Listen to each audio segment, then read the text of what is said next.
এই এক ভয়ঙ্কর দুর্নীতির পরিকাঠামোর মধ্যে থেকেই আমাদেরকে দুর্নীতি মুক্ত সমাজ গড়ে তুলতে হবে। সামনে নির্বাচন আসছে, কত গণসংযোগ করতে হতে পারে, কত স্ট্রিট কর্নার করতে হতে পারে, কত বিভিন্ন গ্রামে গঞ্জ থেকে শুরু করে উঠোন বৈঠক থেকে শুরু করে অনেক সভা সমিতিতে আপনাদের কথা বলতে হবে এবং ব্যক্তিগত গণসংযোগ করতে হবে প্রার্থীর পক্ষে। যখন এটা করবেন তখন অনেক প্রশ্ন জনগণের মধ্যে থেকে আপনাদের আসতে পারে যে আপনারা এই কথা বলেছেন, আপনারা ফ্যামিলি কার্ডের কথা বলেছেন, আপনারা কৃষির উপর এই কথাগুলো বলেছেন, এটা আপনারা কিভাবে বাস্তবায়ন করবেন। তখন আপনাদের বিষয়টা জানা থাকলে আপনারা সুন্দরভাবে গুছিয়ে আপনারা সেই কথা বলতে পারবেন যে কেন বিএনপি কি করবে, কি করতে চায়।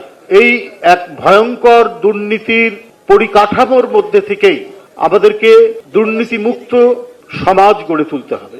জনগণের ভোটে নির্বাচিত হলে পরে যে বিএনপি যদি সরকার গঠন করে, বিএনপির প্রথম যে যুদ্ধ বা জেহাদ যেটা হবে সেটা হচ্ছে দুর্নীতির বিরুদ্ধে। কারণ দুর্নীতির জন্য আপনি সাদা চোখেই দেখুন, একজন মেধাবী ছেলে সে ইউনিভার্সিটিতে বা তার প্রতিষ্ঠানে ফার্স্ট ক্লাস পেয়ে এসছে, কিন্তু তার কোনো ব্যাকিং নেই। দুর্নীতিগ্রস্ত সমাজে সে তার সার্টিফিকেটটা নিয়ে টোটো করে ঘুরে বেড়াচ্ছে। তো দুর্নীতি বিরোধী সত্যিকার অর্থে একটা সুশাসন থাকলে ওই মেধাবী ছেলের সরকারি চাকরি পেতে কোনো অসুবিধা হয় না। সরকারের সহায়তাহীন একজন কৃষক তার যে প্রয়োজনীয় যে জিনিসগুলো দরকার, কৃষি উপকরণগুলো দরকার, সে পাচ্ছে না। কারণ সমাজ দুর্নীতিগ্রস্ত, রাষ্ট্র দুর্নীতিগ্রস্ত। দুর্নীতিমুক্ত একটি সরকার গঠিত হলে তাহলে ওই কৃষক ন্যায্য মূল্যে তার কৃষি উপকরণ পাবে। সেই কথাগুলো এখানে আমাদের বিশেষজ্ঞরা আপনাদের কাছে সেটি বলবেন। একজন তরুণ তার পরিবার হাসপাতালে চিকিৎসার জন্য সেখানে গেছেন, কিন্তু গিয়েই সে ভোগান্তির মধ্যে পড়ছেন, কারণ সমাজ রাষ্ট্রে দুর্নীতি বিস্তৃত। আমরা যদি দুর্নীতিমুক্ত একটি সরকার গঠন করতে পারি তাহলে তরুণ হোক, প্রৌঢ় হোক আর বৃদ্ধ হোক, তার পরিবার যখন হাসপাতালে যাবে সে ভোগান্তির মধ্যে পড়বে না।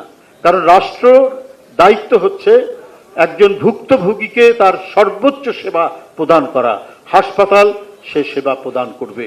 এটি হচ্ছে মূল বিষয়। আজকে নানা কৌশলে, নানাভাবে, নানা কথা নানা দিক থেকে বলা হচ্ছে। গতকাল আমাদের ভারপ্রাপ্ত চেয়ারম্যান বারবার একটা ষড়যন্ত্রের কথা বলেছেন। আপনারা কি ডান দিকে, বাম দিকে, সামনে পেছনে তাকালে ষড়যন্ত্রের কি আভাস পান না? আভাস পায়। সরকারের একজন উপদেষ্টা করে বলছেন, অহংকার করে বলছেন, জনগণ কতদিন আমাদের থাকতে হবে সেটা তো আমাদের ম্যান্ডেট দেয়নি, নির্বাচন করার কবে তারিখ দিবে সেটা নির্বাচন কমিশন জানে। তো এই কথাটার মধ্যেই তো আমরা সন্দেহ খুঁজে পাই, ষড়যন্ত্র খুঁজে পাই যে আমাদেরকে জনগণ ম্যান্ডেট দেয়নি। তো আপনার বিবেক নাই? আপনারা কিসের জন্য আপনারা ক্ষমতায় এসছেন? ম্যান্ডেট ছাড়া শেখ হাসিনা দিনের পর দিন, বছরের পর বছর আপনার একতরফা নির্বাচন করেছে, দিনের ভোট রাত্রে করেছে, ভোট কেন্দ্রে ভোটারদের যেতে দিতে দেয়নি। সেই পরিস্থিতির মধ্যে দিয়ে সারা জাতির ক্ষুব্ধতার যে স্ফুরণ হয়েছে, তারই চরম ম্যানিফেস্টেশন, তার চরম বহিঃপ্রকাশ হয়েছে আপনার জুলাইয়ের আন্দোলনের মধ্যে দিয়ে।